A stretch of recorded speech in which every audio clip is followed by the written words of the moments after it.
corona yemook tey alxamis juróom-ñaari fan ci weeru mai ñu ñëw fii fas yéene ni ñu koy defee bés bu ne am yu ñu jàngat ci suñu toogaay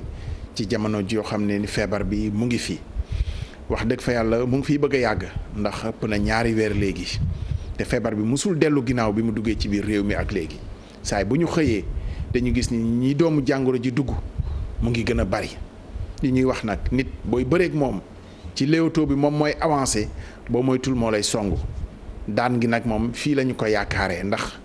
jotaay bii dañu ko bàkkee daan corona ñëpp di ci jàpp waaye nag war nañ cee gën a farlu ñuy wax ni li ciy sauver nit ñi ku ne mënal na ko boppam ndax aajuwul ci poste bu diis compte en banque bu bëri xaalis ba ngay xalaat dem bitim réew ak yooyu kenn bëggatul dem sax bitim réew ci faju mi li ñu ciy musal ku ne mën na ko raxas set ci say loxo boo génnee fexe set moytu saafonte bu bari bi wàññi yitte yi ci biti ku ci am juróomi yitte war a dox ci bëccëg bi comme mbayeen yi nga xam ne dinañ wuti mburu wuti ay ndugg ak yooyu ci jamono ji ñu boole yitte yëpp dox ko benn yoon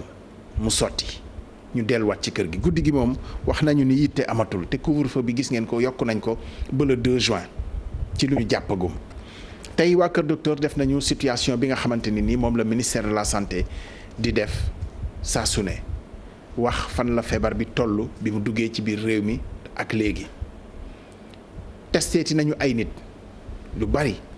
ndax yaatal nañu ko ci junniy test ak ñaar fukki nit ak juróom-ñaar testé nañu leen doomu jàngoro ji feeñ ci juróom fukki nit ak juróom-ñeent bari na juróom fukki nit yokk nañu ci limu démb bi ba tax na ñi nga xam ne nii tey ñoo teg ci Kër Docteur ñu leen di toppatoo seen wàllu wér-gu-yaram toll na ci juróomi téeméeri nit ak fukk ak juróom-benn yàlla nag di def sant yàlla am na ñu cay wér ndax limu juróomi téeméeri nit ak juróom-ñaar fukk ak ñaar wér nañu doomu jàngoro ji bi mu duggee ci réew mi ak léegi dugg na junniy nit ak ñeenti téeméer ak juróom-ñeent fukk ak ñaar waaye ba léegi jarul ñu koy nattable ak li xew bitim réew ndax foofu wax dëgg fa yàlla yëf yi dépassé na réew yu bari bu ñuy wax ni sax ni feebar bi tàmbali na fa wàcc di wàññeeku dafa fekk def na fa njombe ba pare ndax li mu ñu dee yàlla na doon kumpa ci ñun Sénégal nag ñi ci wàcc ci jàngoro ji ci fukki nit ak ñett la yem naam bari na waaye yàlla na fa yem wax nañu ni am na juróom benn nit yoo xam ne ñu ngi ci Sowétas waa Kër Docteur di leen toppatoo di ñaan yooyu tamit ñooñu lañ war a fexe góorgóorlu ñun bañ a teg waa Kër Docteur coono bu weesu li ñuy daj pour mën a toppatoo wér-gu-yaramu nit ñi ndax bu gënee diis ci ñoom am na feneen fu muy sooxee te fi muy sooxee mooy cas yi nga xam ni cas yu grave la te ñu jàpp ni mooy lor nit ñi ñu taxaw ci farlu ci ndax ñu fàttaliwaat ko li ñu ciy musal ku ne mën na ko guléet jàngoroo ngi nii ñu ne li la ciy musal ku ne mën na ko muy néew di doole bi muy borom daraja bi nañ ci sax dañu fee woo tey ci jotaay bi ñoo xamante ni yey nañu ci ndax kat waa Kër Docteur dañoo mujj ne bu doon seen sagu ñoom nit ñi fexe bañ a ñëw hôpital bañ a ñëw hôpital mooy bañ a feebar maanaam bañ koo wàllante ndax d'habitude sax dañuy wax waa Kër Docteur dañuy gis ni nit ñi dañoo war a ñëw hôpital bu ñu feebaree waaye fii kàddu gi dafa jëm ci fexe leen ba bu leen yëf yi dal ndax bëgguñu mu dépassé ñu bëgguñu mu romb ñu loolu moo tax ñuy wax cas communautaire aussi bu ñu ko waxee lépp delluwaat ci li nga xam ne nii mooy société bi relais communautaire yooyu ak ñi nga xamante ni ay paramédicaux la ñu maanaam di nekk ci lépp loo xam ne nii moo wër wàllu wér-gu-yaram ñoom lañ fi woo tey wax dëgg fi yàlla ñu am mbégte lool réew mi yàgg ngeen a dégg assistante sociale xëy na li mu ëmb yëpp dinañ ko wax tey xamit lan mooy seen taxawaay ci biir réew mi ñi nga xam ne ay travailleurs spécialisés lañ te ñu leen di tàggat muy formation universitaire baax na aussi ñu koy wax nekk ci wàllu santé communautaire dalal nañ leen fii soxna si madame Diallo Adja Ndoumbé Gueye dalal jàmm yow yaay présidente association nationale bu assistante sociale au Sénégal dalal jàmm. jërëjëf sëñ Ablaye Cissé dañuy tàmbale si baatu a'uuzu billahi mina sheytaani rajim di ñaan Sénégal yaa na fi yàlla sotti jàmm mbas bi fi wàcc si bu yàggul wala mi ngi bëgg a yàgg sax depuis bientôt 3 mois yàlla na suñu borom gaaw génne ko fi ñi si faatule itam ñu ngi leen di jaal di leen masawu di rafetlu torop invitation bi sëñ bi Cissé di ñaan lépp luñ fi waxtaane rek yàlla na doon njariñ incha allah. feggoo ak yow ci waxtaan bi Adja Dieynaba Mbaye. Adja Dieynaba di ñi nga xamante ni ñoom la ñuy tàggat ci université Alioune Diop bu Bambey ndax moo fi njëkk a formé ay travailleurs spécialisés ci wàllu santé communautaire di formation académique. ngeen am wàll it ci relais communautaire yi ak ci taxawu volet médical bi ay paramédicaux ngeen mais am ci solo dalal jàmm Dieynaba Mbaye. asalaamaaleykum monsieur Cissé ñu ngi nuyu di leen jaajëfal ci seen invitation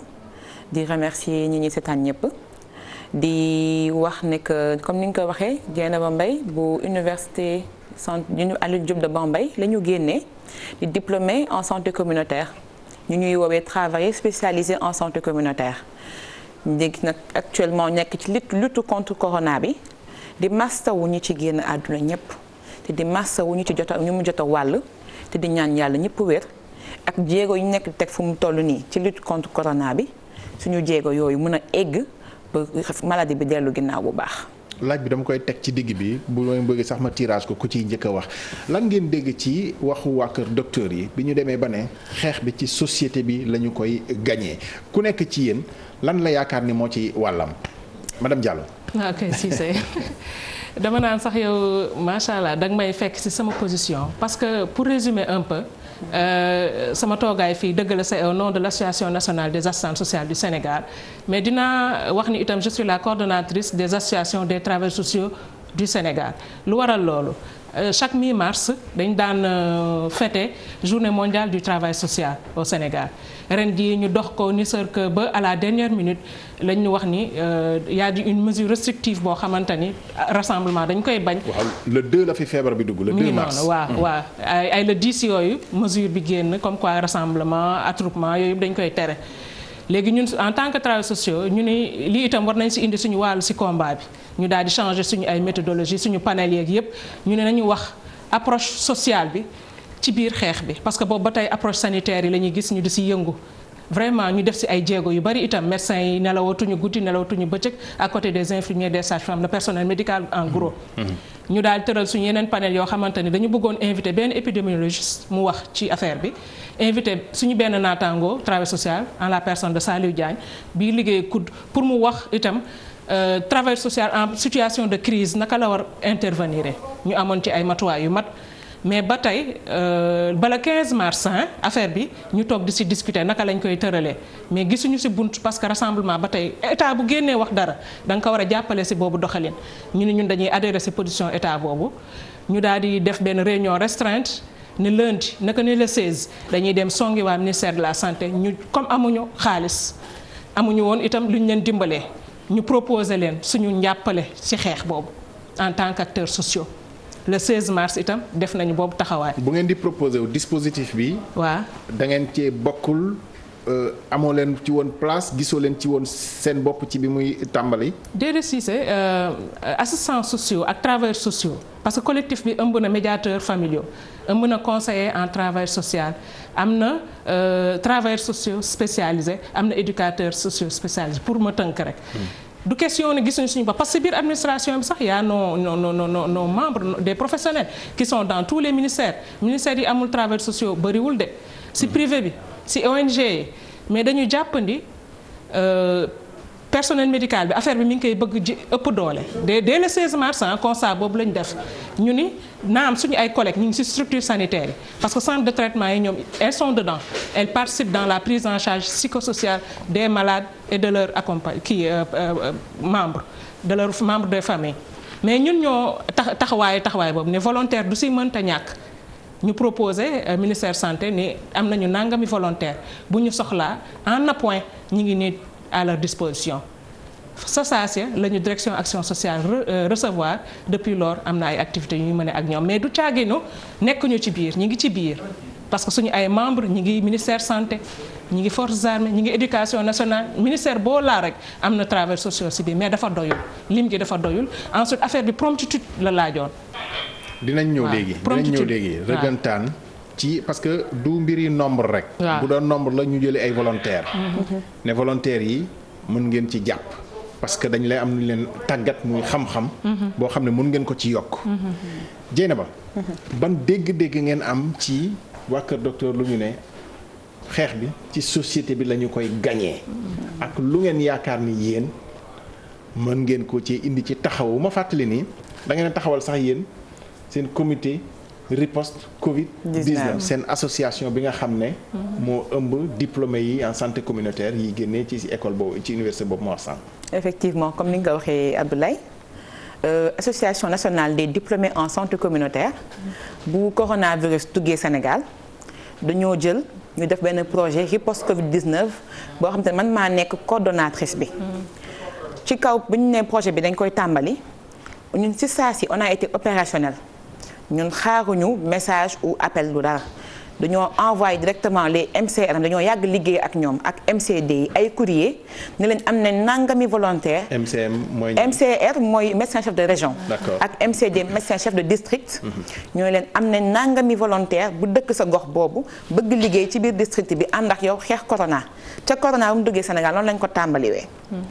bañ ko tàmbaliwee ñoo dem ci district bi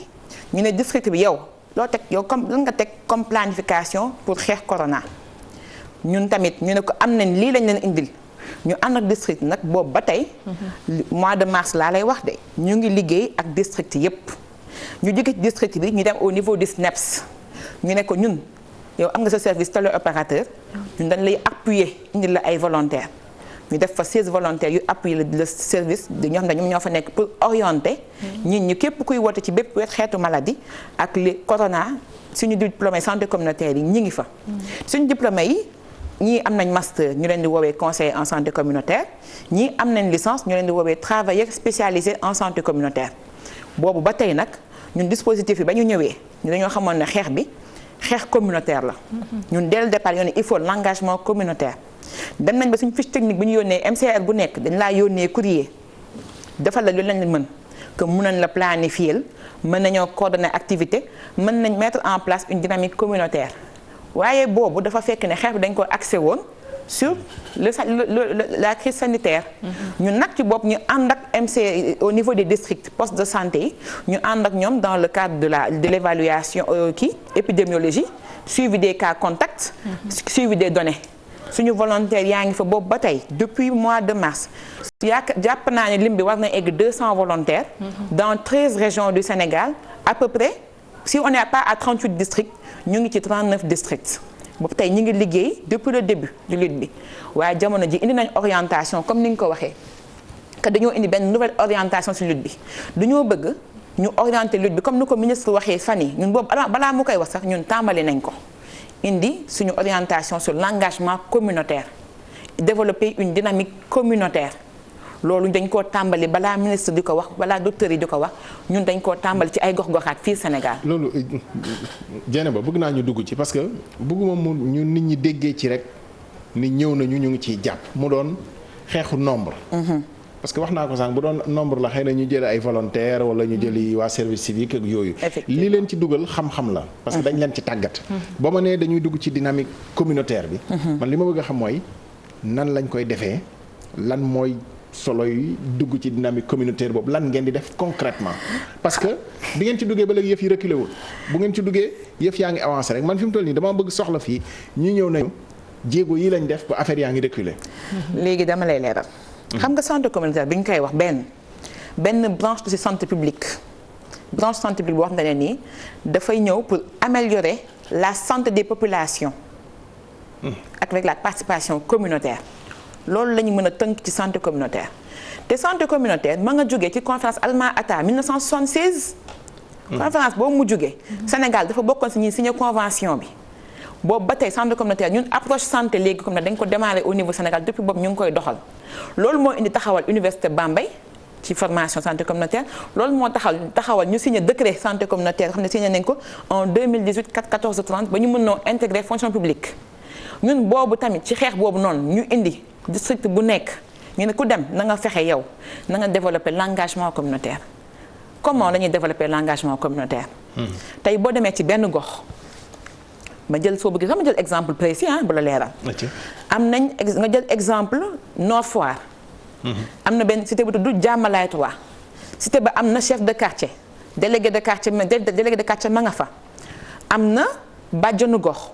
am na présidente association des femmes ña nga ca cité ba ñoom ñu ñëw dafa leen orientation accompagné wu ak SNEIPS pour gën koo dooleel dafa leen benn orientation sur le Covid-19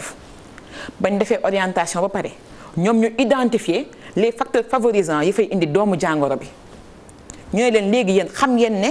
lii day indi doomu jàngoro bi yéen da ngeen war a engagé wu xeex ko boole si amoon association des jeunes parce que lépp looy def pour xeex benn doomu jàngoro te boole woo ci communauté bi nga xeex ñëw rek na leen danañ xeexoo pour ñoom communauté du ci engagé wu ñun ñu xam lool ñu def ko ci point boobu te ak yeneen district lañ intervenir noonu bañ leen defalee engagement communautaire defal leen formation orienté leen encadré leen ba ñu xam ñoom dugg nañ seen biir gox ñoom fekk na ñoom ñu commandé seen ay masques distribué ko ñoom ñoo dugg gox ñu jox leen ay affiche ñu affiché ko pour xeex corona ñu dugg seen boutique quartier yi ne leen comportement bii kat ngeen di nekkee baaxul di leen nettoyer leen seen comptoir boutique yi ndax day am virus ku dem ci boutique yi dafa war a am benn pompe alcoolisée ne dafay permettre di rey virus loolu lépp jot nañ koo def ci xeex doomu jàngoro bi te exemple laa la jox biir Nord Foire ñu intervenir foofu noonu waaye intervenir def nañ ko à Thionck-Essyl def nañ ko ci yeneen district nord yi def nañ ko à Louga district yu bëri loolu jot nañ ko faa def ñun avant ñu naan port de masque obligatoire dañ koo boole woon ci suñu dynamique communautaire yi population bi dañoo war a engagé wu à ce que seen koñ ñëpp takk masque ñëpp di raxasu ñu ko am njëgu alcogel na nga am alcogel loolu noonu dafa noonu est-ce que finalement maa ngi ñëw léegi madame Diallo. bu intervenant yi bëree parce que li nga ma wax nii dégg naa ko ci bàjjenu gox yi dégg naa ko sax ci mouvement associatif yi parce que ministre des sports aussi defoon na fi woote pour mouvement associatif yi dugg ci xeex bi. finalement est-ce que loolu yëpp du mujj brouiller message yi nga xam ne peut-être yéen am ngeen formation académique boo xam ne mën ngeen ko porter est-ce que dynamique boobu da ngeen ko porter wala da ngeen ñëw aussi fekk ñeneen ñoo xam ne occupé nañu ko tudd nga fi bàjjenu gox yi tudd nga chef de quartier yi est-ce que loolu yëpp c'est bien coordonné ba message bi du brouiller finalement. effectivement coordination boobu nag mooy am lu am solo ñun bu ñu duggee ci xeex bi ñun demuñu ministère dañoo yónnee directement le courrier à nos médecins chefs de région ñun actuellement xam nga la mooy suñu place ci pyramide sanitaire bi ñun ñooy nekk diggante ministère de la santé ak communauté am ñun loolu mooy suñu rôle suñu taxawaay ñuy gérer ministère fu mu war a taxaw rek diplômé santé communautaire wala travail spécialisé sax laa koy woowee dafa war a taxaw nekk ci district ba ak poste de santé ba pour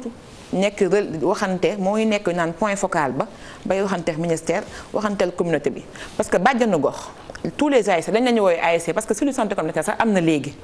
benn cellule bu tudd cellule santé communautaire au sein du ministère ñun foofu la ñuy dépendre ñun dañuy jouer link bi entre bàjjanu gox yi les ASC APDC yi ñun dañuy jouer seen link te ñooñu kese doo xeex ñoom parce que xeex boo da nga ciy boole association de jeunes yi da nga ciy boole chef de quartier bi imam ratib curé bi kenn du des ndax ñun loolu la ñu jàngal ci santé lépp la def ci communauté bi boo bëggee xeex bi jàll da nga ko fay jaarale ci ñoom ndax man tey su ma duggee ci communauté bi wax ak ñoom te dëkkuma ci communauté bi duñ ma déglu tey yow su ma ñëwoon sa kër bëgg wax ak say waa kër te nga doon kilifa kër gi yow laay waxanteel nga waxanteel say waa kër loolu mooy santé communautaire ci kii bi ñun nag léegi suñu rôle mooy former bàjjenu gox former ASC yi former délégué yi ñun en fait ñun dañ leen di jàngal ñu gunge leen ñoom ñu mettre en œuvre ñun waxuñu wàcc ci communauté ñun dañ leen di gunge ñoom ñuy mettre en œuvre ñun ñu gunge leen encadre leen ba lu ñuy wax message day doon benn message léegi nag xeex bi nag am na coordination ci kaw bu jaar yoon wala bu jaarul yoon ah ñoo ko gisandoo ñun nag bind nañ suñu stratégie fas ne ko jébbal incha allah le monsieur le ministre bu ñu joxee audience ñu ne ko ñun analyser nañ xeex bi boobu ba tey ndax ñoo ngi ci biir gis nañ xalaat nañ suñu xalaat lii lañ bëgg monsieur le ministre nga doxalee ko approche quartier yi approche bi ñuy développé ñu changé ko def ay approche quartier indi nañ ay stratégie yu bees yoo xam ne suñ ko doxalee ñun de biir fi ñu ko doxal de jàmmalaay amul cas yéen match baa ngi bëgg a dem prolongation ngeen di door a yóbbu seen stratégie. may ragal ngeen di xaar ay 3 minutes. mais ñoom ñu ngi doog a bind seen stratégie parce que feebar bi gis nga ko mu ngi débordé nag. ministère ñi ngi actuellement ils sont en train de concevoir seen stratégie d'engagement communautaire. du jeex de du wees de. ndax en matière de communication la répétition est pédagogique comme en enseignement bëri wax pour liy dimbale askan bi. pour vraiment ñu génn situation bi ce ne sera jamais de trop monsieur Cissé. communication moom tout le temps dañuy jekkalaat toog gi ni changer xëy na de méthodologie et de. mais lu tax kon wax ji ba léegi duggul ci bopp nit ñi parce que c'est vrai que bi ñu yëkkatee ne cas communautaire yi la nit ñi ne xeex bi de bu delloo ci société bi xanaa kon société bi danañ ci mën dara mais gis nañ ni foofu la gën a taxarnaasee gën a dugg tey fenn desul mu ngi fépp bon tuddal nga ma Nord Foire ne nekk gu fa mais xëy na voilà. xamuñu sax tey parce que foo testé rek yëf yi feeñ fa. dëgg la lu tax ba léegi mënul dugg ci xel yi. waaw xam nga man waxoon naa ko sax ci benn émission bu ñu ma invité suñu jour célébration. moo tax kenn déggu la émission bi. le 17 fii rek mars ngay waxee nit ñi dégg la. émission beneen boo dem rek du mat. c'est loolu moom sànni xeer la. le 17 loolu rajo la woon du woon télé nag malheureusement. le 17 mars bi ñu invité j'en ai profité ma ni ñu bëri dañu yaakaar ni que problème bi c'est purement sanitaire médical. ci jamono boobu noonu fekk amoon na premier cas boo xamante ni du ma tudd fan la y avait des problèmes vraiment sociaux pour vraiment mettre en quarantaine ce cas. ma ni yëf yi wàllu comportement boo koy seet moo ci ëpp sax wàllu santé ndax nit ki il faut nga bu ñu nee nangam dal na la il faut nga jéem ko dalal ba mu nangu maladie boobu. dafa am noo ko koy waxee noo ko koy eggee. en matière de santé. am na fi cas bu fi am bëgg naa ñu taxaw ci mën nañ ci taxaw am na fi cas boo xam ne am na fi parce que wax nañ ko fi bon kaawu Samba Diéry Diallo koo xam ne nii nee nañ ko doomu jàngoro yaa ngi ci yow mu dawee xeli bakkanam jóge ci kër docteur ñibbi këram. saalit loolu yéen lan moo ciy seen wàll. loolu suñu wàll bu mooy cas boobu bu ñu amee contact am. daañu jéem a jokkoo ak moom téléphone seet ba pare fan la situé wu. bu nangoo. soxna si ku dawee kay xel ba kan kooku bëggul nga gis ko. waaw ba tey boo ko woowee sax defe naa ni est-ce que dina la wuyu. def naa foofu. li ñu def. loolu moo gën a yenn maanaa ndax. gendarmerie dem na ànd ak waa ministère de la santé ñu jëli ji ko. xam nga ku daw moom dañ koy jëli ji ba pare man fi may waxee mooy. c'est-à-dire taxawaay bi nga xam ne war nañ koo am pour dalal ko après est-ce que ci processus boobu ngeen di dugg. foofu laay dikk. mais nit ki comme ni nga wax ne ñu dem jëli ko par la force. amaana nit koo xamante ni tàggat nañ ko ci lool bu jokkoo woon ak moom téléphone am na fu mu koy waxee ak moom ba mu wàcc ba mu dal ba répression mën na ci bañ a am yoon xam nga loo gis rek technique la. ak approche. foofu moom du ma ci dellu ginnaaw dama lay wax bu fekkoon ni xëy na jotoon nañ ko téléphone am na nu muy ñëwee moom boppam livré wu boppam mais comme ba tey tant mieux bu ñu ko indee ban approche la ñuy am pour waxtaan ak moom ba mu nangu feebar bi aussi jotaay la boo xamante ni da ngay toog nga wax ko ma feebar bi nga jox ko les bonnes informations. loolu kon dëgg la parce que ci film otage lañ ko doon gis loolu kon réalité la sax di wax ak nit ba mu wàcc di ko mocc ba mu wàcc. du si question film la rek. mais defal naa li mu wax noonu communication la je vous dis il y a une approche. du question ñun ñoo yor fem bi ñun ñoo yor secret bi mais en matière de comment on dit de prise en charge dafa am ay doxalin. yoo xamante ne nit ki boo ko fekkee ci telle situation mën nga defalanteeg moom ça dépend rek sa nit ki itam nu muy approché. mën nga ci biir waxtaan ci biir échange nga xamal ka position am nii la ak nii da nga koy jubbanti dimbali ka ba mu accepté. mën na nekk kay lu mën a nekk la léegi moom bu fekkoon ni par exemple jaar nañu ak moom foofu da nga koy jox la bonne information peut-être à son niveau il fait partie de ces gens qui font le déni. nanguwu ñu ni corona ñëw na Sénégal nga jox ko la bonne information. nga ne ko effectivement feebar bi dugg na fi bés sàngam nii ak nii lay manifesté o yow comme dañu la suspecté rek xamaguñu sax ndax am nga wala amoo da ngay nangu nga ñëw kër docteur ñu saytu sa yaram. nit ki da nga koy wax la bonne information la vraie parce que man depuis crise bi mu amee li ma seetlu y a plus de panique de stress même ñi feebar bi dalul que ñi feebar bi dal. dafa gën a yokk liggéeyu waa kër docteur. man sama njàngat aussi la yokk ci assistante sociale xam nga fu ñu ko mësee dégg nag xel yi day dem ci ay xeetu assistance sociale je me répète mais loolu la gën a tekki assistance maanaam ndimbal jàppale ci wàllu social tey aussi feebar bi indi na fi loo xamante ni mel na ni ki léeg-léeg mu dal nit sax ñu tënk ko tënk bi mooy yóbbu ko confinement ci koo xam ne xëy na njaboot la yor na famille nee nañu quand même ñu ngi taxawu njaboot yi nga xam ne ña fay joxe dépense ñu ngi ci loxol waa kër docteur moo wax loxol yoon loxol waa kër docteur ñu leen toppatoo ñaar nag moo ci am na ñi nga xam ne feebar nañ am na ñi nga xam ne dañ leen a njortal ni jote nañu ak ku yor feebar bi ñu leen wax ay cas contact ñooñu it dañ leen di téye ci hôtel yi lañ leen di def am na taxawaay boo xam ne war na ci seen diggante ak njaboot yi nga xam ne yilif nañu leen loolu am ngeen ci taxawaay yéen. waaw am nañ ci taxawaay bu baax a baax mën naa ci. yéenay joxe dépense. joxe en tout cas direction action sociale moom si boppam. bu moom mooy gérer les cas confinés cas contact yooyu nga wax ak suspect. moom à leur niveau am nañu vraiment doxawaay bu ñu toogalin bu ñuy dox par rapport à ces familles là. waaw au niveau de Dakar et dans toutes les régions. mais pour wax la rôle assistance sociale. toujours dañuy wax ni par exemple génne génne dimbali la. naam mi ngi si nit ki bu ñëwee am soxlaam loo rek lay jiital loo rek lay gis bëgg na nga dimbali ko si mais ñun suñu rôle facilitation la. dimbali nit ki bu nekkee si guuta nga fexe ba mu génn ci guuta googu suñu rôle essentiel boo ko résumé ci wàllu nit loolu la si foofu lay tënku. léegi ci wàllu feebar bii nag direction action sociale si taxawaayam ses missions moom moo jël en charge ces cas confinés ces cas contacts di leen dimbale ci wàllu social boobu man sax dama mer bi affaire distribution vivres yi commencé parce que fekkoon na nit ñi amoon nañu pas-pas tuuti ci feebar bi mais bi ñu waxee ay distribution ceeb ak diwlin mbayeen yi yëf yi dafa xeex bi dafa xaw nërmeelu foofu parce que presque toutes les attentions étaient focalisées sur cette assistance waaw am na solo torop mais aussi nit ki mu jiital wérgu yaramam ba retrouver waat sa santé loolu amul lu ko gën parce que dund beeg yi yëpp dafay passé dafay wees itam neex na torop am ñoo xam ne dañoo gaaw a saalit mais madame Diallo. waaw Ndoumbé Gueye xam nga léegi feebar bi dafa dem ba yematul ci ñi nga xam ne nii ñoo yore doomu jàngoro ci famille yi ak ñi nga xam ne sax yor nañu ko ba wér parce que loolu problème la boo xam ne ñu ngi koy tàmbalee gis. ñi nga xam ne am nañu ko ba ñu ne wér nañu léeg-léeg ñu ngi leen di singili di leen stigmatiser di leen pointer. yéen am ngeen accompagnement ci wàll boobu mu bañ a yem rek ci. prise en charge feebar bi. waaw am nañ ci taxawaay bu baax buñ si war a def parce que suñu naataangoo yi ma la ko wax comme ni ma la ko waxee sànq yi agir ci structures sanitaires yi elles sont directement impliquées dans la cellule de prise en charge psychosociale ci ci seen biir doxalin non seulement les personnes malades les contacts ak les cas guéris aussi war nañ leen toog après la maladie loolu bokk na ci seen ay rôle mission yi ñu war a def.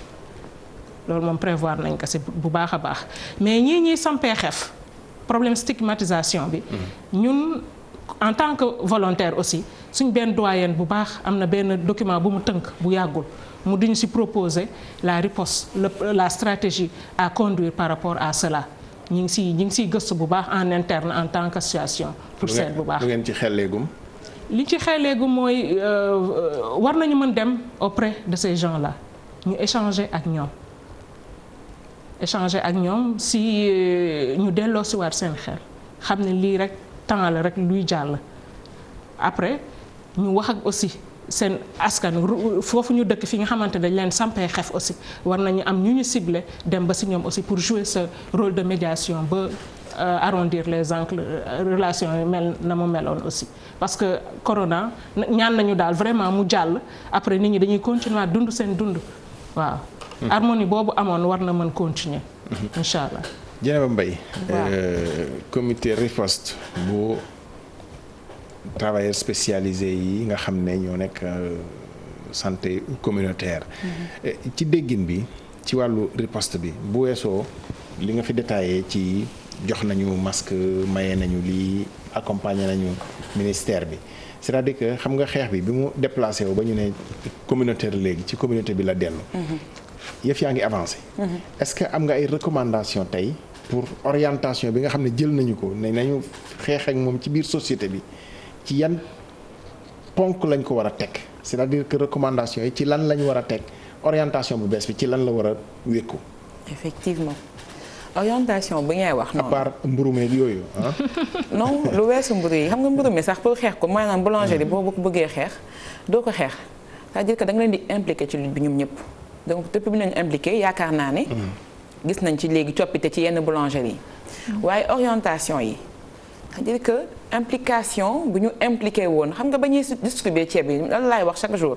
maa leen prix dañoo ne xeex corona am na rek ñu jàpp ci dem ci fajum garab yi wut garab yeeg chloroquine yeeg yi ci jëm ak docteur yi masque yi ñu soxla ak yëpp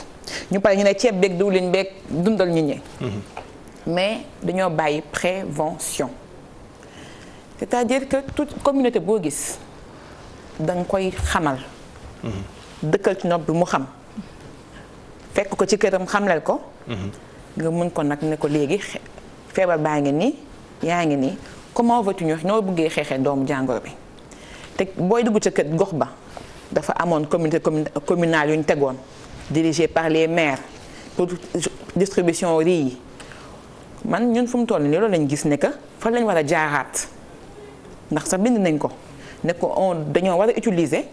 communauté communale yooyu ñu teg comité yooyu. ñoom ñu jëlaat leen yokk ci seen doole bu ñu leen tegaloon pour ñu distribuer ceeb dolli leen ci ñu dugg ci biir dëkk bi ci communes yi pour xeex doomu jàngoro bi ndax bu boobaa ñooñu dañuy tànn quartier dañuy xool seen quartier yi fa nekk yépp quartier yi am na ay quartier chaud district boo dem am na quartier chaud bu ñu koy woowal quartier ñu xool quartier chaud bu nekk ñu déparé foofu def diagnostic communautaire diagnostic social diagnostic environnemental suñ defee loolu ba pare ñu xool leader yi fa nekk ci diagnostic bi dañuy tànnaale les leaders yi nekk ci gox bi bu ñu paree ñoom ñu dooleel leen bu ñu leen doolelee quartier bu nekk. ñu ne leen léegi xeex baa ngi nii identifier leen les facteurs favorisants suñ ko identifier dana nag léegi yéen dugg leen seen biir gox waxtaan na seen waa dëkkuwaay ngeen xeex doomu jàngoro bi. gis nañ ay quelques approches yu ñu def ay points de raxasukaay ci bopp koñ yi. gis nañ sax ba ci biir village yi ku amul bërigo bi nga jël bidon 20 litres bi jël bidon ndox bu jeex bu mag bi bu 10 litres bi def sa raxasukaay ay techniques communautaires yu ñu jot a mettre en place. waaye approche communautaire bi dafay laal lépp ñoom bu baax di leen remonter données yi ndax ñoom dinañ nekk fa place bu ñu gisee lu cas suspect. comité bi ngay teg ci gox bi. ñoom dinañ doon remonter cas suspect bi. comité bi ngay teg ñoom dinañ fa nekk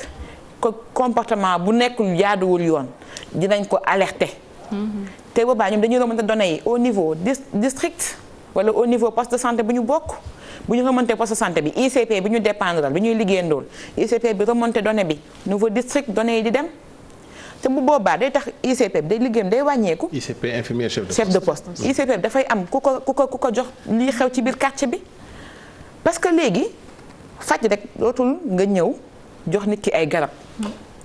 dafa laaj nit ki nga wax ko feebar bi am na. ni nga koy moytoo ni nga war a doxaleek moom balaa mu laa dal ni nga war a waxante say waa kër balaa bu ñu génnee ci mbedd pour doxalee ak feebar bi ba feebar bi du leen dugg. ndax gisoon nañ fi jamonoy paludisme ñi naan utiliser sànke yi. waaye bañ ci boolee ko santé communautaire bi gis nañ ne que feebar bi reculé na bu baax. loolu nag tey jii ñun loolu lañ waxaat ñun suñu stratégie bi ñu bind te di ko mettre en ndox man stratégie bi ma la wax nii ñun binduñu ko di xaar de ñun dañoo dem si suñu ay MCD dem ci ñoom di leen ko jox ñuy ànd ak ñun ñu d'accord ci ñuy liggéey ak ñoom ci kaw loolu parce que ñun dañoo gis ne. les soins de santé primaires boo xam ne équité la technologie appropriée participation communautaire ak multisectorialité ak multidisciplinarité de la santé dañ ko war a mettre en place dans tous les districts. loolu moo tax ñun dañoo dem xeex ak ñoom ànd ak ñoom ñun commencé nañ mettre en place suñu dispositif boobu depuis un temps loolu nag xam nga lu ñu soxla jamono ji ñu gën koo wéyal ñoom ñi ngi bind. mais ñun pare nañ ba pare ñun bu ñu jógee dañu jox ñu jébbal seen document ñoom ñu utiliser ko. booy xëy ñu ne la 100 cas yu bees am na ñu ne yaatal nañu test yi cas yaa ngi gën a bari. rawatina cas communautaire ak cas yi defe naa jaratu sax cas communautaire ak pas communautaire. parce que cas local sax la ñuy wax te cas contact te ñi nga xam ne dañu leen di suivre sax ca njëlbeen dañuy wax lim bi bariwul woon waaye boo demee ba limu ñi ñuy topp pour xool ndax doomu jàngoro yaa ngi ci am ñu naan la ay 5000 ba jege 10 000 potentiellement ñoo xam ne am nañu virus bi ñu xam ne kon yëf yi mu ngi bëgg a ëpp loxo yéen ban dégg-dégg ngeen am ci loolu est-ce que aussi du am njeexital ci seeni action suñuy action parce que loolu yëf yi di gën a law xëy na ñi nga xam ne ñoo ci war a dugg ci xeex bi sax di gën di peut-être pas ragal mais gën di moytandiku gis nañ ko waa kër docteur ñu ngi am ay contamination yéen tamit xëy na sax sur le terrain loolu tam lu mën a nekk la. ñun ragaluñ de suñuy élément ñu ngi ci terrain takk seen ay masque def seen ay gants yor seen alcogel di raxasoo saabu parce que luñ ne la feebar virus bi saabu da koy rey. yow kañ demal jënd saabu ñaar fukk ak juróom waaw wala déet ñun xam nañ loolu ñun xamal ka ni ñuy tiit chaque fois dañuy suñu tiitee bu ñu amee koñ bu bees bu ko am la moo ñu gën a metti gën a jaaxal loolu chaque jour dañ koy wax muy sénégalais dafa déggul ndigal tamit dañ ko wax te dee ñàkk ndégg ndigal sénégalais yi moo fi indi cas communautaire yi bu leen tukki dëkk ak dëkk dinañ fexe ba aw ci suuf tukki loolu metti nañu loolu waaye dafa fekk ne amaana suñuy ndaw dugguñ ci yenn gox-goxaat yi ndax xëy na suñuy moyen moo yem ci yenn zone la yemagum dañuy xool ñun ku nekk fa nga dëkk parce que lu diplômé di bëri ñii ñi ngi liggéey ci ONG yi ñii ñi ngi ci ministère de la santé bëri wuñu mais ñi ci disponible am na ñu ngi ci ONG dañuy bàyyi seen liggéey wàcc dem ci terrain bi dugg ci district bi xool na ñuy liggéeyee ak ñoom dugg ci gox bi waaye liggéey bi pour mu yomb il faudrait décret yi taxaw ay décret yu permettre ne dañuy may doole nit ñi am ay accompagnement des moyens de transport wala mettre à disposition d'autres moyens parce que ñu laaj ñu xaalis soxlawuñ ko mais si ñu joxee tey moyen technique boo xam te ne nii dafay tax ñu déplacer wu d'un point à un point day gën a yomb dinañ mën a dugg superviser fépp encadrer former coordonner action de terrain yëpp di def te boobaa suñu wàccee fees de Sénégal man loolu laay wax chaque jour bu ñu feesee gox yëpp. am na fam ne doom jàngoro du fa egg. amuloo impression ni feebar bi dafa mel ni dafay attaqué ci li nga xam ne nii moom la ñu doon ñun c'est-à-dire ci nekkante bi duggante bi et puis suñu marché yi ni mu mel te mu mel ni kii plus feebar bi di avancé. di gën a am taxawaay ci biir réew mi di gën a yokk liggéeyu aussi ñi nga xam ne mooy comme yéen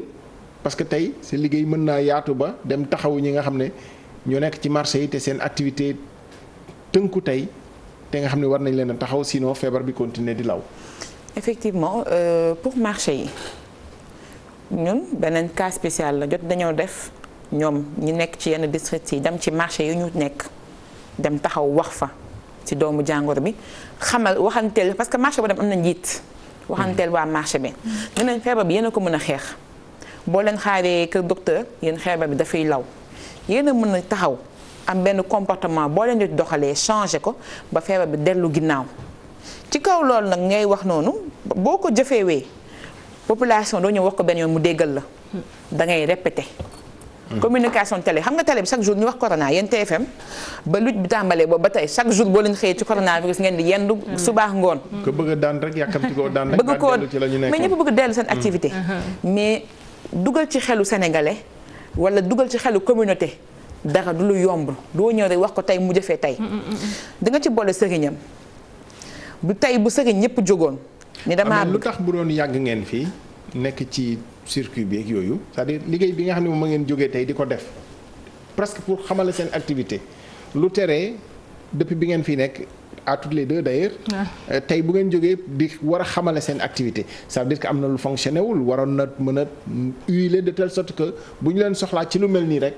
mu sotti ngeen xam fu ngeen di taxaw nu ngeen di taxawoo ña leen war a yeb aussi yabal leen ngeen dox ko. xam nga loolu nga wax xam nga ñun moom santé communautaire. ñun bees nañ beesuñu. ñun ña ngi suñu première promotion mi ngi génn en 2010 boobu ba tey boo seetloo au sein du ministère de la santé ay contractuels lañ am dans les districts et dans le ministère 2 ñoo fa nekk districts yi ils sont environ 7. ñu fa nekk dañ leen di former ba pare duñ leen dugal ci circuit wala loolu. dugalaguñ ñu pour te dire que décret bi déggoo ma ne la suñu décret de formation 2018 14/30 lañ ko signé décret bi ñu ngi ko signé 2018 ñun association bi ñu ngi judd en 7 juillet 2018 l'association bi juddu premier forum santé communautaire bi mi ngi am au mois de mars 2018 le forum santé communautaire lañ ko organisé à travers la cellule santé communautaire avec docteur Ndeye Khady Seck ñu koy remercier ñun tey jii suñu professeurs yu ñuy jàngal ñu bëri ñu ngi ministère de la santé d'autres sont des docteurs ñoom ñëpp ay docteurs ñoo ñu jàngal xam nañ formation bi amaana nag tey ministère ci politique santé communautaire bi dañ koo xawoon jaawaleeg relais bàjjanu gox ñun duñu bàjjanu gox de ñun dañoo am licence ñu tuddee ñu travailleur spécialisé dama koy wax nag télé bi ñëpp dégg ma. la bàjjen Ndeye Fatou Diallo non non duñu bàjjanu gox duñu relais communautaire duñu agent de santé duñu agent de santé. ay travailleurs spécialisés en santé communautaire. xaaral ma yóbbante ko wax sax Ndeye Fatou Diallo présidente bàjjenu gox yi parce que ñëwoon na fii nañu bàjjenu gox yi xajuñu ci coronavirus bi jóg nañu une semaine la ñu may corona bi Ndeye Fatou Diallo boo ñuy dégg vraiment corona bi ba nga fi ñëwee ba léegi mu ngi gën di yokk. mën a goo ko sa diisaayu loxo voilà. léegi damay leeral santé communautaire. travail spécialisé santé communautaire ñoo ngi juddu. En 2007 lañ tàmbali formé ñu. ci université Alioune Diop de Bambey. ba léegi ay école privée commencé nañ sax di ko jàngale. santé communautaire mooy xaama bamtu ko ci sax ci français wala ci olof boo leen neex. branche de la santé publique qui implique une réelle participation de la communauté à l'amélioration de sa santé. ñun loolu mooy suñu jàng. léegi soo jëlee suñu formation bu ñu génnee. ñun mën nañ nekk coordonnateur de projet de santé mën nañ nekk enseignant jàngale ñun mën nañ nekk chef de projet mën nañ nekk point focal santé communautaire mën nañ nekk point focal palu ñun en fait te Sénégal bind nañ benn convention depuis 2013 benn document de santé communautaire boo xamante ne suñ ko toppee ci yoon district boo dem ak région médicale boo dem day am benn point focal santé communautaire. Dans tous les 76 districts ou 78 districts dafa war a am benn point focal santé communautaire. tey jii place boobu noonu ñun utiliser wuñu ko de li ñu ci occupé bëriwul. actuellement ñeneen ñu xam ne am na yeneen poste lañ jox lañ dénk ñu gérer point focal santé communautaire yi. fekk na ñun ñoo ngi jàng nekkoon ci àll ma ca mbooya ma jàng ba am suñuy diplôme suñuy lijaase suñuy xam-xam. ku ñu teg Bambey ak climat bu neex bi nga naan mbooya. diggante Bambey ak Diourbel lañ nekkoon de université Bambey 2 sites la am. Bambey ak site de Diourbel. suñu ñu ñëw ñu nekk suñu tegoon suñu place ñu nañ occuper tous ces postes là benn. région médicale am ngeen jëriñ ci xeetu riposte yi par exemple ci. les wàllu ONG boo dem yu bëri ñu ngi fa. ONG te ñu ngi def ci ONG liggéey bu jaar yoon. ku ñu teg ñu bindal ñu stratégie ñu bindal la stratégie de santé ku ne ñu bindal ñu planifier ñu ay activités ñu planifier la ko ba mu jaar yoon ku ne ñu coordonnel la loolu lañ xam en fait suñu formation dafa jóge ci soins de santé primaire participation communautaire diagnostic communautaire planification stratégique planification opérationnelle suivi évaluation def communication en santé droit de la santé loolu yëpp si suñu dafa nekk si suñu jàng suñu curriculum de formation. ëppaluma la gars yi ministère ni ñuy doxalee nii kon ban kii nga ci am. gis-gis man ministère xam nga dama leen di neexal. kon bàyyi ko. xam nga dama leen di xaw a neexal mais du madame Diallo ci taxawaay bi. vraiment comprendre nañu assistante sociale bi lan la rôle am mais ba fi mu toll nii. boo gisee ni feebar bi delluwul ginnaaw. waaw c'est-à-dire social bi ñi ko soxla gën naa bari. du rek dem jox leen saako ceeb ak xëy na ñi ñoo yittewoo yooyu mais peut-être que du foofu la ñuy gañee xeex bi lan ngeen ci mën a yokk ak fi stratégie bi toll tey li ngay gis ñuy doxal te nga bëggoon ñu jubbanti ko. jërëjëf Cissé comme ni nga doon waxee sànq rek ci wàllu doxalin bi tout au début maa ngi lay wax ni am na suñuy naataangoo yi yëngu ci structure sanitaire yi elles sont en plein dedans ñun boo gisee ñu taxawal collectif bi ñu prêter main forte dafa fekk ni dañoo néew itam les acteurs sociaux dans la fonction publique taxuñu ko bëri à l'image des enseignants et du corps médical taxuñu ko sakkan noonu moo tax conscient de ce fait moo tax ñun spontanément ñu ñëw proposer nos services notre expertise à l'État pour jàppale ka si xamante ne foofu la sooxee ñu yónnee ñu fa comme ndaw ñu taxaw leen fa et loolu DGS mi ngi koy doxal depuis suñu collaboration ak ñoom parce que depuis le 16 mars dañ ñu wax ñu rapproché wu des CPRS des services régionaux de l'action sociale ñu collaborer ak ñoom ñu jàppale leen si ñoom prise en charge bi ñuy def sociale bi waaw riposte bi mi ngi dox de naam mi ngi dox nu mu waree mais dafa fekk ni au niveau de la communauté foofu la intervention bi desee comme sama naataangoo ni mu koy waxee sànq ba tey foofu la affaire bi sooxee parce que bu desee xëy na nit ñi déggin bi moom moo amagul wala boog ñoom seen bopp nit ñi seen bopp ñoo am gàllankoor pour adhérer ci stratégie bi gis nga ko dafa ànd ak tënk nit ñi te boo tënkee nit ñi ñu ne la lu ma dépensé nga bàyyi leen ñu génn wàllante bi bari léegi comment faire la part des choses ci yooyu yëpp. waaw comment faire la part des choses mooy comme vous dites rek nit ñi itam am nañ ci wàll bu baax a baax a baax xam nañu sax naam ni ñu war a ni feebar bi nii ak nii lañ koy joxale ak kii mais defe naa ñun itam ñoo war a dem ba sa ñoom comme a souligné madame Mbaye tout de suite leader yi nekk ci communauté bi war lañ leen mettre à contribution chef religieux bi ci gox bi ñu jox ko la parole affaire bi du lu ndaw de buñ ko xeeb de te delloogul ginnaaw de. lii tënk àdduna bi yëpp kay moom. waaw ñëpp xam nañu nekkatul lu ndaw léegi xam nañu ni communauté bi c'est l'individu. maintenant qui reste dans ce combat dañu war a dem nag vers cet individu. vraiment gën a yaatal waxtaan beeg diisoo bi ni ma waxoon sànq rek bëri wax du wàññi dara ci communication.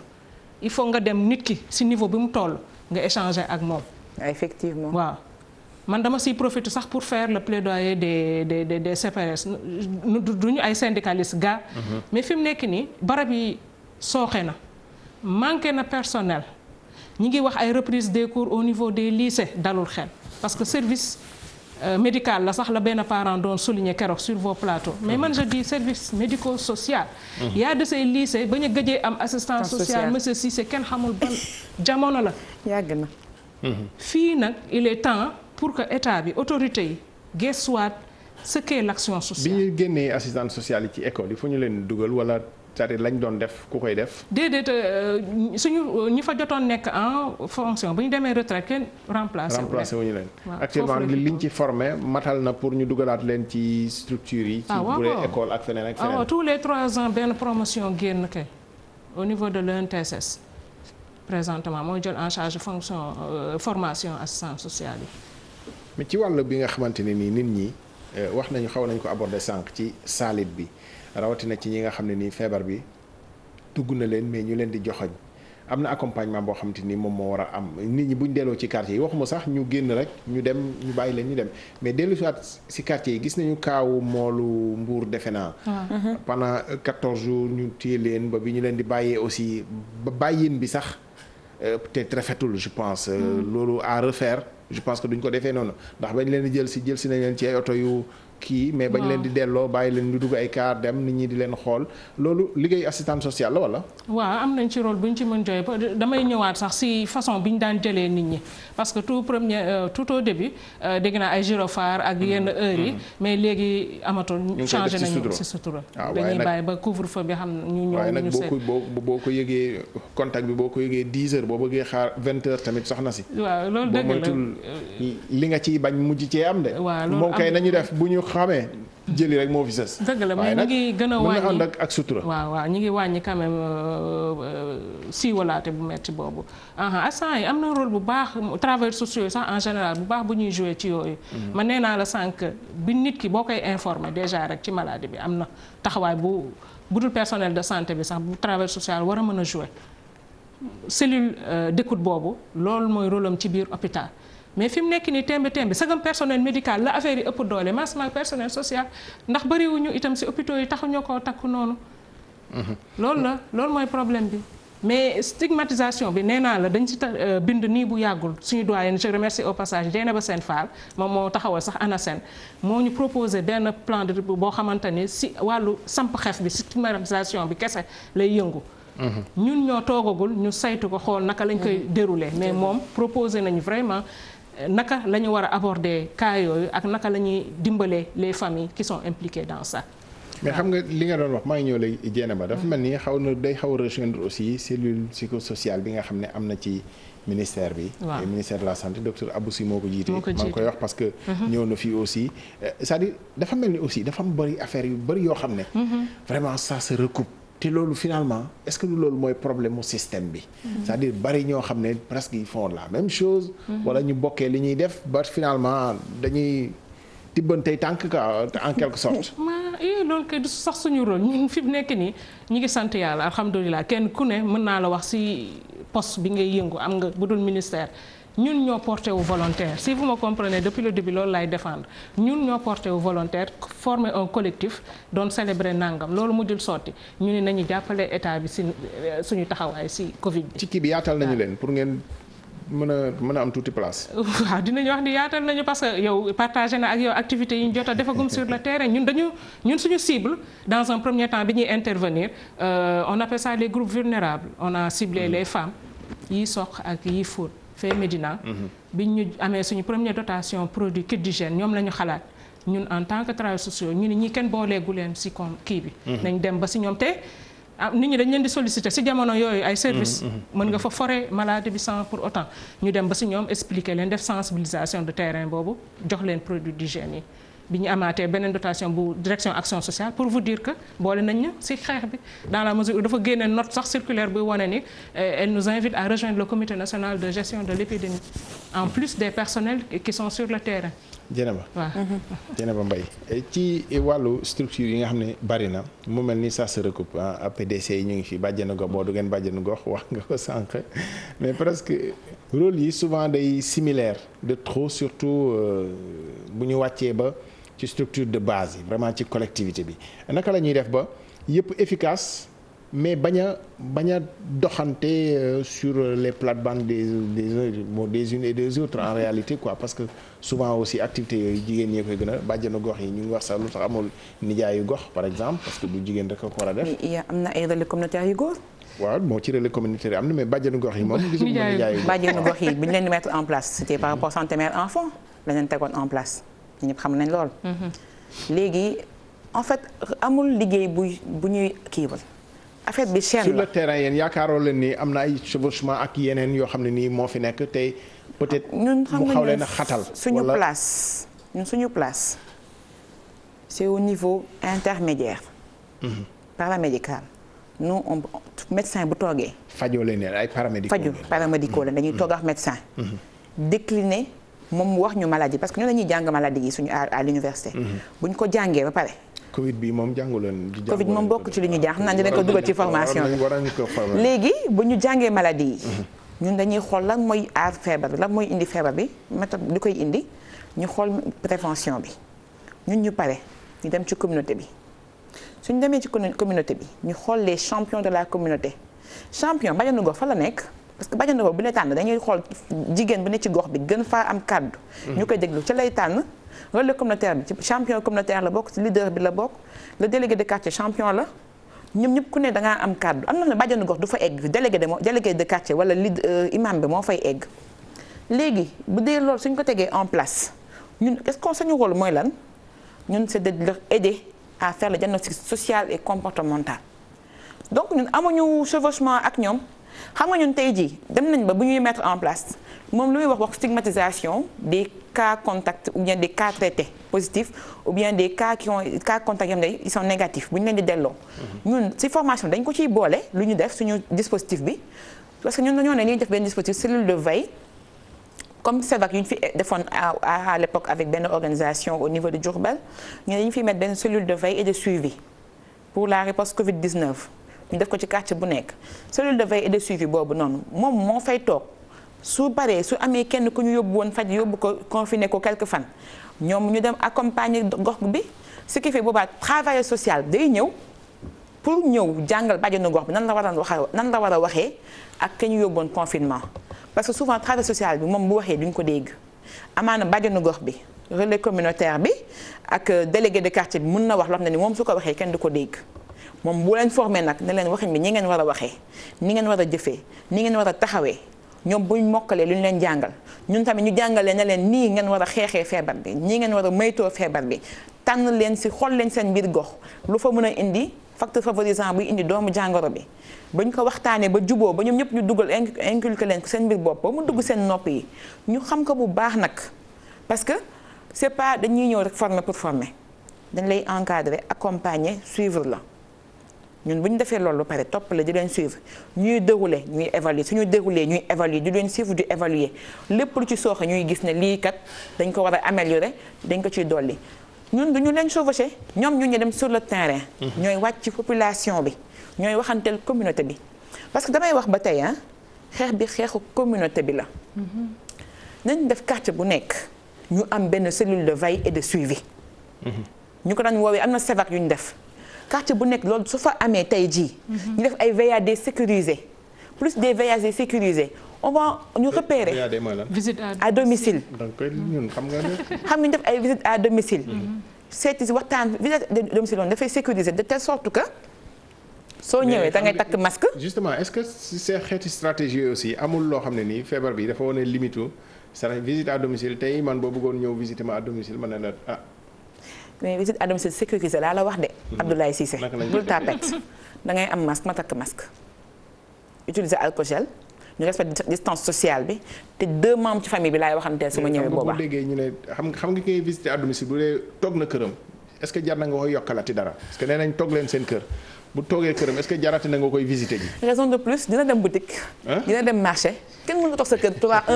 depuis mars avril kenn toogu sa kër. di nga dem marché di nga dem jëndi boulangerie déggoo waaja ne woon entre diggante boulangerie ak boutique laa dem. kooku noonu buñ ko teeloon xamal ne ko ba demee boutique boo ñëwee raxasul gaaw.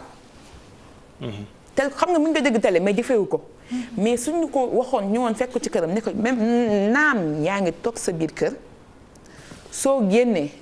ba ñëw dama koy waxaat population bi. naam yéen a ngi toog seen biir kër yi. ku ci génn ba na nga ñëw. raxas sa loxo laalal sa alcogel. boutique ba soo fa demee xamoo ku fa dugg ak ki la fa jiitu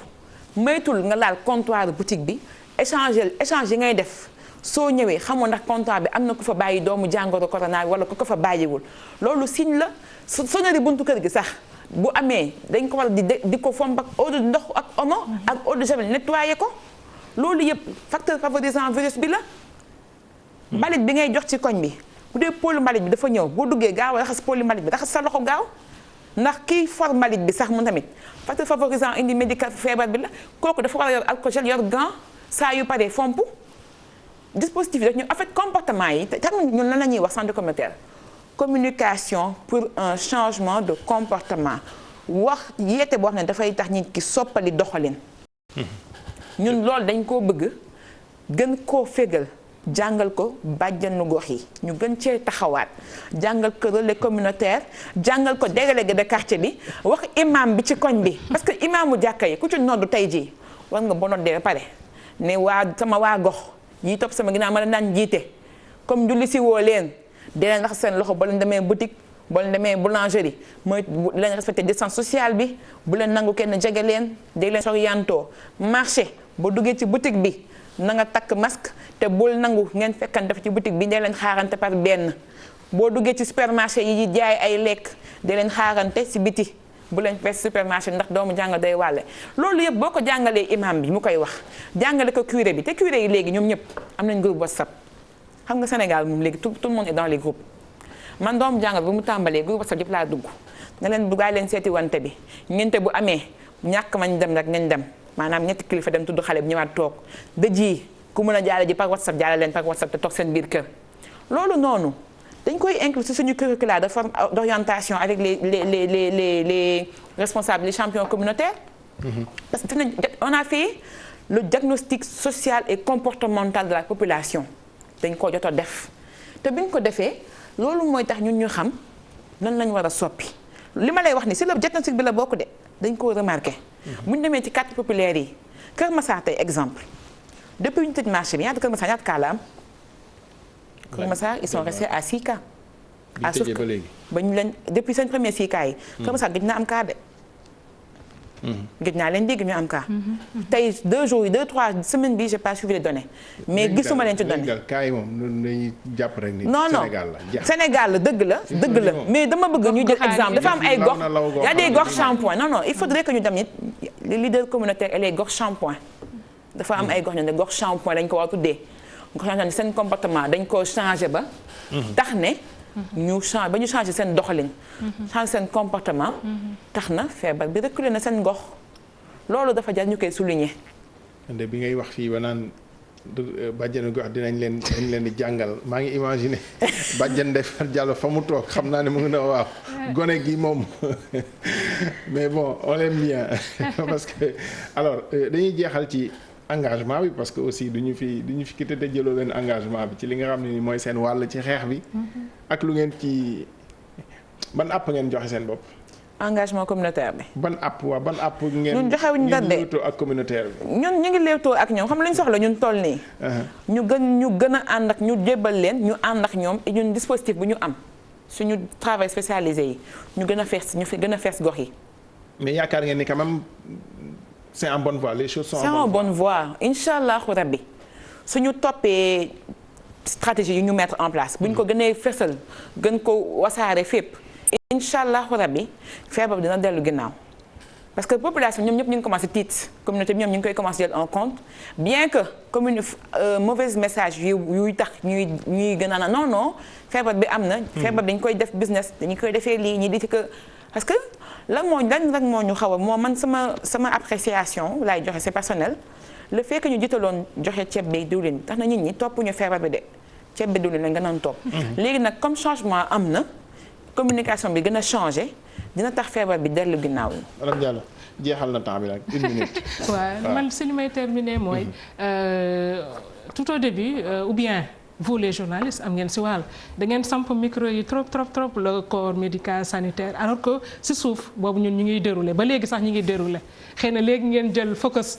ci ñun rek waaye ñun yàgg nañ si terrain bi depuis le 15 mars 16 mars vraiment ku nekk si terrain yaa ngi doxal ba léegi ñu ngi ci tamit de. man de li ma gis sama constat bopp laa wax comme madame Mbaye lu mu waxee rek kenn ku ne sañ ko def émission boobu nga doon wax ci rajo bu mag bi la woon ci RFM la woon donc ñun kay waaw comme ba tey rek déedéet fi ngay waxee la te sànq ba tey yaa ngi naan waaw sànq da ngeen yéex a dafa mel dañuy yéex a soobu ci combat ñun en tant que communautaire et social. mais bu ñu jógee ci lii war nañu mën a gën a appuyer waat quand même ci relais communautaire yi ci suñu système santé communautaire bu baax acteurs sociaux yi en général ñi ngi def liggéey bu am solo mais dañ ko mettre en valeur xaw ma ñun ñoo yambar ñun ñoo timide aussi mais war nañ aussi di vraiment mettre en avant li ñuy def ci suuf parce que au niveau le plus décentralisé yaa ngi ma doon laaj léegi personnes confinées yeeg yooyu action sociale au niveau des SRAS et CPRS dafa charger ces agents foofu ñu di leen jël en charge depuis leurs besoins primaires ba ni ñuy génne loolu boobu ñu ngi koy joué bu baax a baax. balaa ñuy terminer même rek ma dooleel la vraiment ñu joxaat ñu suñu gëdd. suñu place si. assistante sociale fu ñu leen di former ENTS la wala. waaw ENTSS depuis 2017 bu ma juumul ENTSS lañu nekkoon. ak aides sociaux yi mais léegi delluwaat nañu suñu kër maire muy ENTSS mooy ex NAS. di saluer au passage docteur Amadou Ndoye ndax suñu collectif bi am na rôle bu baax bu mu si joué. macha allah jërëjëf madame Diallo yow yaa am jërëjëf. jërëjëf waaw Mbaye damay leeral xam nga comme on a dit la maladie ñi nga waxee ci doomu jàngoro bi incha allahu rabbi xam nga ñun moom suñu gëdd ñi ngay yokk parce que incha allah dans 2 ans on aura des docteurs en santé communautaire au Sénégal te bu boobaa xam nga Sénégal dañoo bëgg le non docteur quand tu es docteur rek ñu jox la cër suñu cër dina gën a avancé léegi te quand même aussi duñu quitter sans remercier suñu partenaires yi les médecins de région les MCD ak aussi le docteur Ousmane Gueye du SNEPS qui nous a soutenus dès le départ moom fexe ñu jàppale ñu ak aussi solution de communautaire ñëpp na jàppale nañu mais incha allah rabbi ñun ñu ngi ci xeex bi ñun ñu woo ñu ñàkk ñoo woo ñoo ngi liggéey ñu ngi ci terrain bi. jërëjëf ñëpp ànd kon ñu daan corona bi nga xamante ni moom ci réew mi depuis le 2 mars. lim yi bari na ni ñu leen ko waxee ci début bi. li yëpp aussi pour nit ñi gën a xam parce que dina bokk ci li tax nit ñi mën leen accueillir aussi. effectivement de façon plus ouverte plus accueillante je pense que baax na ci parce que bu ñu leen xamul. léeg-léeg sax tam ñu yaakaar ni ay mbayeen la yuy doxante ci koñ yi rek boo di bëgg a profité ak yooyu. donc li baax na ci ñu leen di gërëm di leen sant incha allah ëllëg beneen jotaay point corona fii ci télévision Futur Média plus tard suñu édition d'information 20h Chérif Diop 19h30 peut-être Cheikh Diop je crois.